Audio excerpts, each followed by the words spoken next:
I mean, just it doesn't match up. The evidence is pointing against what she's saying. I've gotten requests from my friends, family members, patients, and everyone in between to discuss this plandemic. I usually try and make my videos on the shorter side, but I want to take this one point by point to give you the clearest picture of what my thoughts are on this as a doctor. Dr. Judy Mikovits has been called one of the most accomplished scientists of her generation. So you made a discovery that conflicted with the agreed upon narrative. Correct. Quick note before we start. The focus of my review here will be based on science and facts. For the sake of education, there's very little value in speculating on stories and claims that cannot be verified. I am a doctor and not a detective, and I don't want to turn this into a character assassination. If we don't stop this now, we can not only forget our republic and our freedom, but we can forget humanity because we'll be killed by this agenda. The man who is heading the pandemic task force was involved in a cover-up. He directed the cover-up. And in fact, everybody else was paid off. I just want to look at the facts. And so far, very few facts have been presented. I'm going to repeat this phrase I feel like a lot. Extraordinary claims require extraordinary evidence. What he's saying is absolute propaganda. And the same kind of propaganda that he's perpetrated to kill millions since 1984. That virus was spread through because of the arrogance of a group of people, and it includes Robert Redfield, who's now the head of the CDC. They were working together to take credit and make money, and they had the patents on it and tailored them to IL-2 therapy, which was absolutely the wrong therapy. And had that not happened, millions wouldn't have died from HIV. When I first saw that, I was moved. I was like, wait, can it be possible that these doctors, these researchers for major government organizations are making millions of dollars at the expense of millions of people dying? So I looked into it. And I stumbled upon an article in the British Medical Journal, which is a highly, highly respected medical journal. The press agency reported that two leading researchers, Anthony Fauci, head of the NIAID, and his deputy, Clifford Lane, received payments relating to their development of IL-2 as a treatment for HIV/AIDS. Dr. Lane told the BMJ that the payment was part of his federal compensation. He explained that the government patented the development and shared the payments it received with the inventors. Since 1997, he has received about $45,000. She's saying that Clifford Lane, the deputy of the NIAID, and Dr. Fauci did this for $45,000 to forego your creed to protect people and instead to watch millions die? Dr. Anthony Fauci told the BMJ that as a government employee, he was required by law to put his name on the patent for the development of IL-2 and was also required by law to receive a part of the payment the government received for use of the patent. He said that he felt it was inappropriate to receive payment and donated the entire amount to charity. If she wants me to believe the claim she's making here, she needs to disprove this. This is one of the things that I've been saying and would like to say to President Trump. Repeal the Bayh-Dole Act. That act gave government workers the right to patent their discoveries. So to claim intellectual property for discoveries that the taxpayer paid for. Ever since that happened in the early 80s, it destroyed science. The Bayh-Dole Act was an act that was passed with bipartisan support. Both Democrats and Republicans supported it because they saw the value in it. Initially, the way scientific research was funded by the federal government would be they would give money to a research institution, and whatever that research institution found, the government would own the patent to it. Now, in theory, this is great because the government would own that patent, and then if they wanted to use it or sell it, all the money would come back to the taxpayers. But in practice, it's not what happened. What actually happened was the government collected all these patents, and then 95% of them sat collecting dust, making no money for the taxpayers, and no scientific revolution was happening. So now, after Bayh-Dole, what's happening is Harvard gets a small grant for the government, less than $3 million usually. They find some kind of interesting piece of preliminary research, they patent it, and then they license it out to private companies who invest heavily in the promise of getting one of these drugs and making money in the future. And from that, scientific innovation flourishes. And as a side benefit, the taxpayers make more money. Because of this Bayh-Dole Act, We've brought $1 trillion into our economy, which is then taxed and brought back to us as taxpayers. It's also created something like 4 million jobs and over 11,000 startups. And it also has a march-in clause that, let's say the government gave a $2 million grant to Harvard. They then patent whatever research they found. They license it to a pharmaceutical company. Now the pharmaceutical company creates a drug or a vaccine and starts charging obscene amounts of money for it, or fails to actually put it out because the company goes out of business. Well, guess what? There's a clause in this act that allows the federal government to step in and take over that patent. All in all, this public-private sector collaboration is what makes innovation thrive. And if you take one part of that equation out, the whole system crumbles. If you let the government run the system completely, there's not enough innovation. If you let the private sector run it completely, too much price gouging, not enough competition. You need to have that healthy balance. Now, this doesn't mean that pharmaceutical companies are all good and we should not police them, or there's not shady things that happen. Oh my God, do shady things happen. But this Bayh-Dole Act is not the problem. And this is the crime behind letting somebody like Bill Gates with billions of dollars, nobody elected him, he has no medical background, he has no expertise, but we let people like that have a voice in this country while we destroy the lives of millions of people. Bill Gates is one of the greatest philanthropic figures of our time, if not the biggest donor. Should we let Bill Gates guide our medical decisions? No, you're right, he has no medical expertise. It's not for him to guide our medical decisions. But if scientists come to Bill Gates asking for money, he's able to choose who he wants to donate to. He does not make money from this. In fact, last I heard, the Gates Foundation was running 70 clinical trials to create a coronavirus vaccine that they said that they would not make money on. They would not patent any of it so that the general public can have access to it at low cost. This is amazing. Actually, the USA Today even came out and debunked the theory that one of the Gates Foundation subsidiaries could have had a patent on something related to coronavirus. It just wasn't true. Unless you show me evidence of the Gates Foundation profiting from this, everything you're saying is just your thoughts. And while your thoughts are great, they mean nothing without facts. If we activate mandatory vaccines globally, I imagine these people stand to make hundreds of billions of dollars. I'm not sure who he means, these people that are going to stand to make hundreds of billions of dollars. First of all, if the Bill Gates Foundation actually finds the coronavirus vaccine and it's the one that's used, they already said they're not going to patent it and they're going to make it free. So that's already untrue there. It's also important at home for you to know that anytime the federal government puts out a recommendation for a vaccine, it's automatically by law covered by your insurance company to the point that you have zero out-of-pocket expenses. Are you anti-vaccine? Oh, absolutely not. In fact, vaccine is immune therapy, just like interferon alpha is immune therapy. So I'm not anti-vaccine. It's interesting. She says she's not anti-vaccine. Her book has a foreword in it by Robert F. Kennedy, who's one of the leading anti-vax movement individuals. And from what I read about the background of this documentary, it was funded by a lot of folks who are part of what's known as the anti-vaccine community. Why would you want to be involved with this documentary if you know that? That's like being horribly against the pharmaceutical industry and then taking money for pharma to be in a commercial. Do you believe that this virus was created in a laboratory?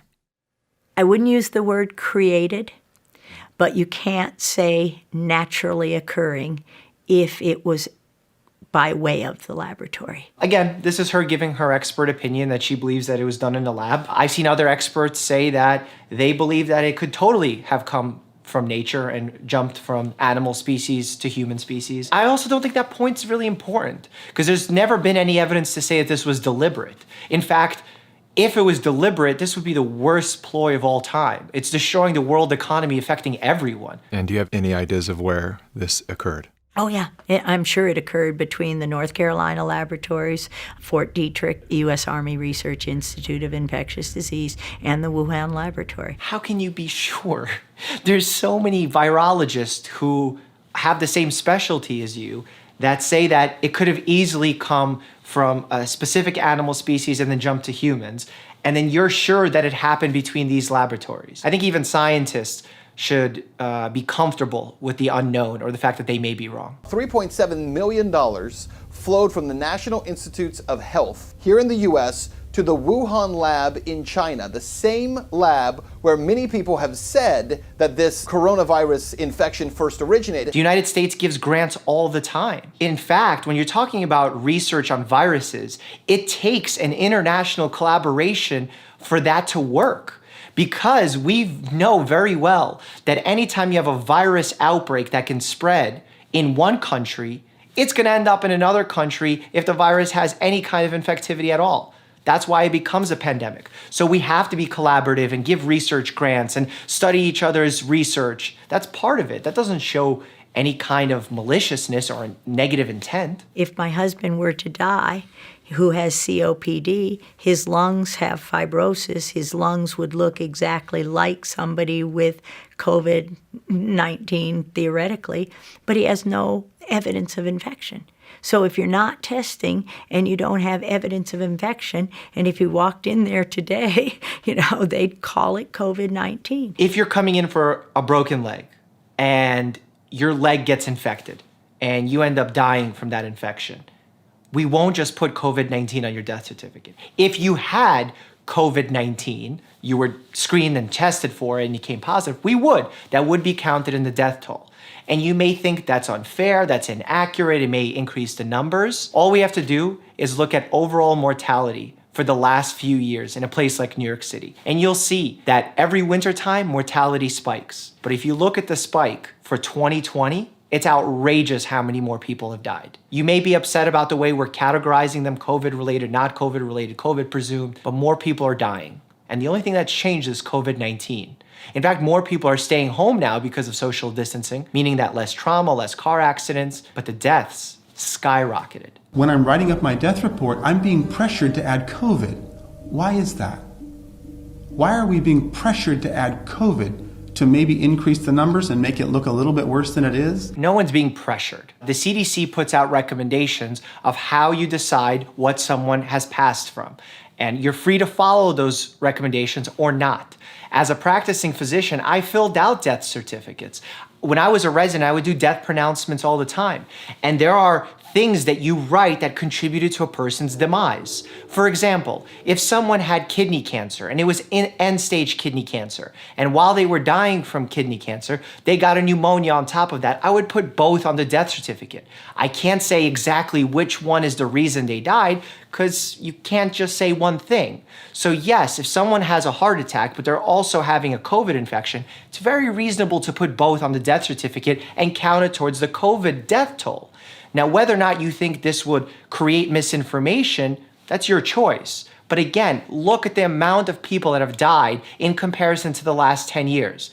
The numbers have skyrocketed, and it's simply because of this COVID outbreak. I've talked with doctors who have admitted that they are being incentivized to list patients that are sick or have died with COVID-19. Yeah, $13,000 for Medicare, if you call it COVID-19.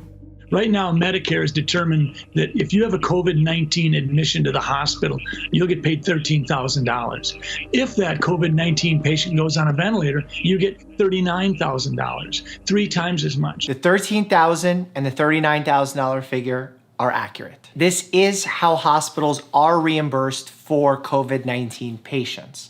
Now, while it sounds like they're getting paid more to diagnose more, the reality of the fact is these types of bundled payments actually save us money.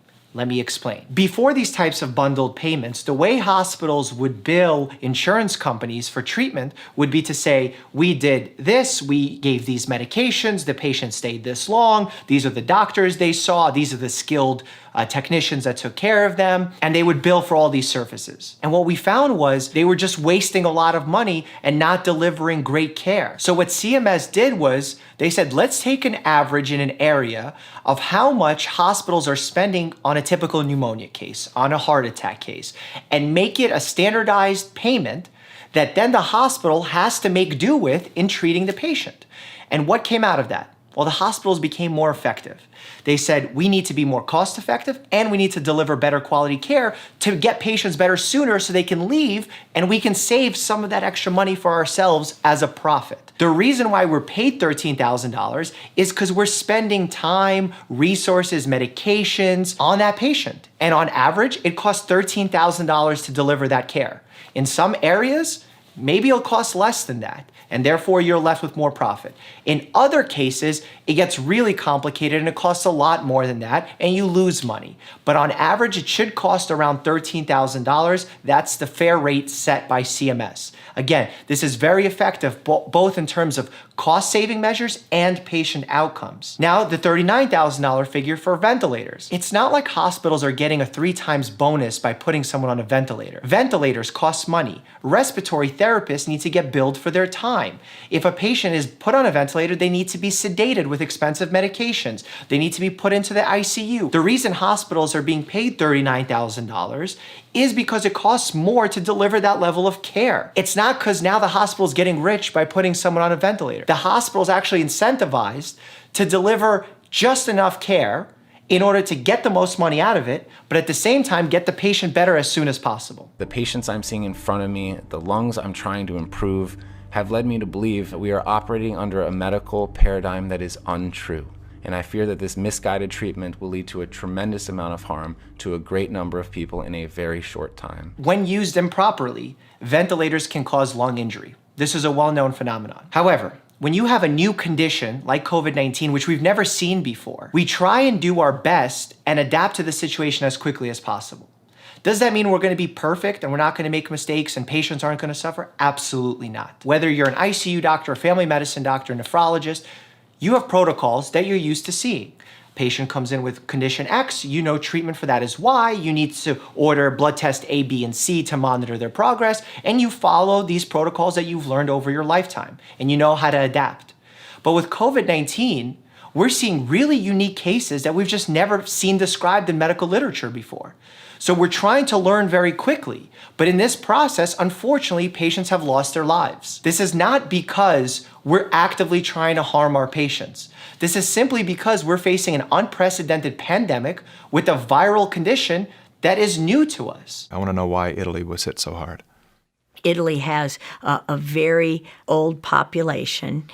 True. They're very sick with inflammatory disorders. They got, at the beginning of 2019, an untested new form of influenza vaccine that had 4 different strains of influenza, including the highly pathogenic H1N1. Flu shots carry multiple strains of the influenza virus. We do that to increase the probability of the vaccine being successful because we have to actually predict the strains that are going to be circulating that season. It's very difficult, and that's why the flu shot is almost never 100% effective. It usually carries an effectiveness rate of 40 to 60%, depending on which viruses are out and how well we predicted them. That vaccine was grown in a cell line, a dog cell line. Dogs have lots of coronaviruses, and that's why they're not testing there. She said that because this flu virus came from cells of dogs, and dogs have coronaviruses, therefore these people have coronaviruses, therefore they're not being tested. Honestly, it's a purely illogical statement. Like, there's no other way to put that. Humans have coronaviruses. In fact, if you ever had the common cold, the odds are once in your life it was caused by a coronavirus. The 2 most common viruses causing the common cold are the rhinovirus, followed by the coronavirus. She's taking things that are happening simultaneously and connecting them without any kind of proof of this causation. Experts are allowed to have theories, and a lot of these theories will be proven to be incorrect. That's part of the scientific process. But you have to approach this with a level of humility by knowing that anytime you're putting out a theory, it could be wrong.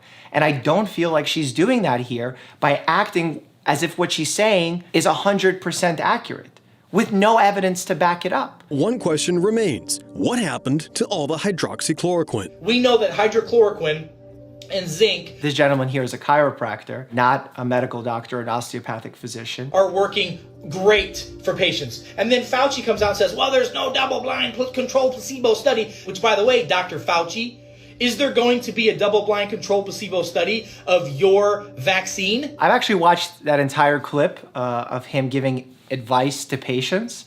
And as part of that advice, he recommended that if anyone has symptoms related to COVID-19, they should go out and get tonic water. He knows that there is quinine in tonic water, which is also an anti-malaria drug, similar but not exactly the same as hydroxychloroquine. And he believes that it would help you if you have COVID-19. However, what our chiropractor friend here fails to understand is that the FDA limits the amount of quinine in tonic water to about 83 milligrams, which means you're gonna need to be drinking 12 liters of tonic water every 8 hours. This is what happens when someone doesn't have a total grasp of scientific research, starts making recommendations. The fact that they used him in this documentary shows, to me at least, that they don't care who their sources are. They don't even check for accuracy. In a survey polling nearly 2,300 doctors in some 30 countries, hydroxychloroquine was ranked as the most effective medication to treat the virus. That was a really weird survey. It literally asked doctors, what do you think is the front runner for treating COVID-19? And doctors voted because, they estimated which medicine they thought was going to be best. And they said hydroxychloroquine. And it doesn't mean that means it works. You need randomized controlled studies to make that happen. However, let me not get ahead of myself here. We are using hydroxychloroquine in our hospitals. We are giving it to patients.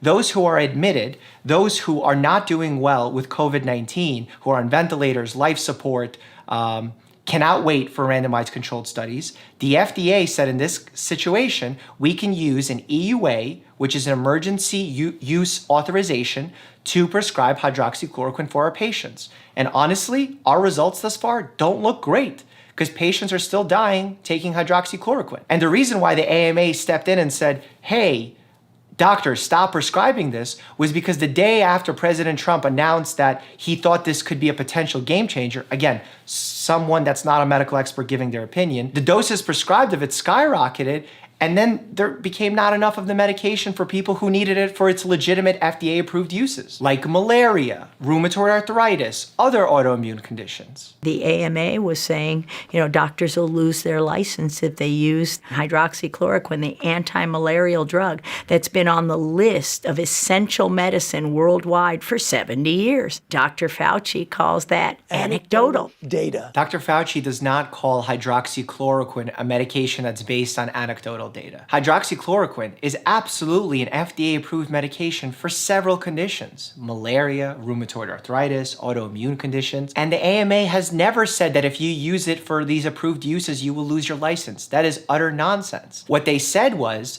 if you start using it for unapproved reasons, like for the potential that it may help with COVID-19 in patients who don't yet need this medication desperately, you are committing malpractice. And that's a very reasonable approach to take. Why? Because the only people who should be taking hydroxychloroquine before we have randomized controlled studies to prove its effectiveness and safety are the people who can't wait for those studies and who are ill now. Otherwise, you're just putting the general public at risk and depleting our stockpiles of this medication for patients who need it for their conditions now. It's not storytelling if we have thousands of pages of data saying it's effective against these families of viruses. These thousands of pages she's talking about happen in animal models, in lab models, not in humans. We've never compared it to a control group properly. So because of that, we cannot state that it's approved for use. We cannot state that it's safe to use in this condition. There was an old antiviral drug, 100-year-old drug called Suramin, on the WHO list of essential medicine. It literally gave kids with autism a voice, a life. What did Bayer and Monsanto do? They took it away from everybody. You couldn't get it to save your life right now, and we tried. If a company, a pharmaceutical company, had a medicine that worked for autism, why in the world would they give up those profits and shelf that medicine? It's not like they're doing it in lieu of another treatment that's going to make them more money. We don't have a medication for autism. It just doesn't make sense to me, what she's saying. Is it safe to say that anything that cannot be patented has been shut down intentionally because there's no way to profit from it? All these natural remedies that we have had forever. Absolutely, that's fair to say. If we had all of these natural remedies forever, why was there disease before the pharmaceutical industry if we had all these natural remedies? Short answer is we didn't. Before antibiotics, we suffered. Before vaccines, we suffered. With the invention of antibiotics, vaccines, we've drastically increased length of life in the world. To say that natural remedies could have done all that is purely inaccurate. It's very inaccurate. I will say, though, that there is a financial component involved in medical research. Unless pharmaceutical companies stand to make money from a product, they will not research it, generally speaking. So you have to find ways to incentivize them. So I do think that in the world, there exists certain products that because there's not a lot of money to be made from them, they've been largely ignored. That's not the same as saying what this gentleman just said, that they've been intentionally shut down. I don't think that's happening, and I haven't seen evidence for it, especially in this documentary. The game is to prevent the therapies till everyone is infected and push the vaccines, knowing that the flu vaccines increase the odds by 36% of getting COVID-19. She said the idea is to push all the therapies aside so that everyone can get infected and then we get a vaccine. Dr. Fauci came on my YouTube channel and said very clearly that it is his belief and the general consensus of experts that if you get sick with COVID-19, you are most likely going to be immune from getting it again. I would be willing to bet on my experience, and I'll bet your experience, that any virus that you have, if you do well, recover and clear the virus, if it acts like any other virus, you're going to have lasting immunity. So if everyone is infected with it, why would we need a vaccine? It doesn't make sense. We don't want people infected with it. Here the government is saying, please stay home so this virus doesn't spread. And she says, no, the government wants everyone to get sick. That's why they're not letting hydroxychloroquine be used. You can't have it both ways. And push the vaccines, knowing that the flu vaccines increase the odds by 36% of getting COVID-19. Where does that data come from? A publication last year where the military who had been vaccinated with influenza were more susceptible to coronaviruses. The authors of this study actually would disagree with Dr. Judy here, because what they found was by getting the influenza vaccine, participants were less likely to get influenza. They were also less likely to get other types of viruses in general when you look at all the viruses that they could get. What they did see was some natural variation. Most of the viruses went down, some went slightly up. One of the viruses that went up were coronaviruses. This is a type of natural variation. You can't say that the influenza vaccine caused those coronaviruses to occur. And on top of it, the simplest thing here that was missed is that those coronaviruses are not the coronavirus of today. They're not SARS-CoV-2. They're not the coronaviruses that cause COVID-19. Just because they're from the same family doesn't mean they'll behave in the same way. There's just a lot of fundamental errors in the way that she explains this. Coronaviruses are in every animal. So if you've ever had a flu vaccine, you were injected with coronaviruses. The fact that she said if you had a flu vaccine, you were injected with coronavirus is horribly inaccurate. Our immune system is used to touching. We share bacteria, staphylococcal, streptococcal bacteria, viruses. We develop an immune response daily to this stuff. When you take that away from me, my immune system drops. As I shelter in place, my immune system drops. What this doctor is talking about is something called the hygienic theory. And this hygienic theory is actually the exact opposite of what this doctor is saying. When you overly protect yourself, you boil your children's water, you don't allow them to play in the dirt, you're constantly disinfecting everything and anything that you touch, you're not exposed enough to viruses and bacteria, so your immune system actually goes up, not drops. And it actually goes up to the point where it starts overreacting to non-threats. And as a result, we've seen increases in autoimmune conditions, in allergies, because we don't have those bacteria and viruses that we need to be exposed to. So he's right, but there's a misunderstanding there. It actually increases your immune system or overboosts your immune system. There's a similar theory in allergenic foods for children. Before, we used to not give children peanuts. And as a result, so many of them develop peanut allergies. But what we saw through medical research, We gave children peanuts early on. They were exposed to it, therefore they didn't develop the allergies, which is an overreaction of the immune system. So yes, you need to be exposed to viruses, bacteria, in order to be healthy and for your immune system to function optimally. Completely agree with that. But now, during a pandemic, when you need to shelter in place for a period of 6 to 8 weeks, that is not gonna harm your immune system either up or down to the point where it's going to destroy your flora and now you can't protect yourself from illness. If that was the case, we would just not survive as humans as long as we have. We can easily adapt to these circumstances, especially because even if we don't go outside, we're covered in bacteria. Millions and trillions of bacteria are on and inside of us. It is part of our natural flora. And just because we may not be going outside a lot, we still go to the grocery store, we walk our dogs, we spend a little time in the park.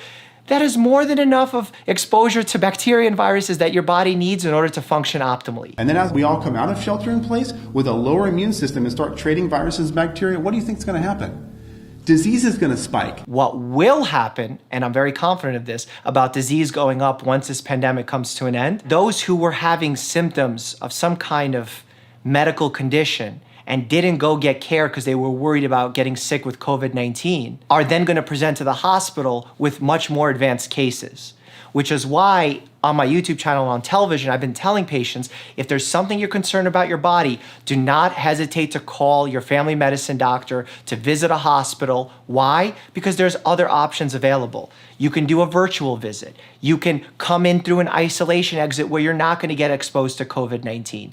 And the reason why we asked patients to stay away initially during this pandemic was so we can make the hospital a safe place for everyone. Wearing the mask literally activates your own virus. Wearing the mask actually activates your own virus. I can't even begin to process what that means. Wearing the mask does not protect you. Wearing the mask protects your respiratory droplets from entering the environment and getting others sick. And you may say to yourself, well, I'm not sick, I don't look sick. Well, yeah, we've seen a lot of people who don't show symptoms actually be spreading this virus. That's why it's been so tricky, and that's why it's so different from the flu. They've done such a great job at manipulating the masses that it's other people shutting down other citizens, and the big tech platforms follow suit and they shut everything down.